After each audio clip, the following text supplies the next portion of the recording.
અમદાવાદના ખોખરામાં ગાર્ડનની દિવાલ પડી ગઈ છે। રાત્રે ધોધમાર વરસાદ પડતા દિવાલ ધરાશાય થઈ।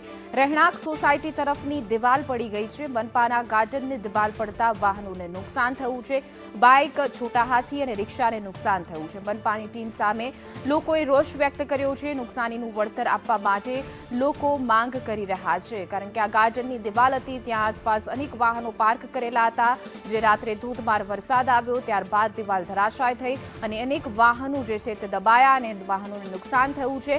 જો કે સદનસીબે કોઈ માણસ ન હોવાને કારણે જાનહાનિ થઈ નથી, પરંતુ વાહનોને મોટા પાયે નુકસાન થયું છે। ત્યારે નબળી ગુણવત્તા સામે પણ સવાલ ઉઠી રહ્યા છે અને સ્થાનિક લોકો અને જેના વાહનો હતા તે લોકોમાં રોષ પણ જોવા પડી રહ્યો છે।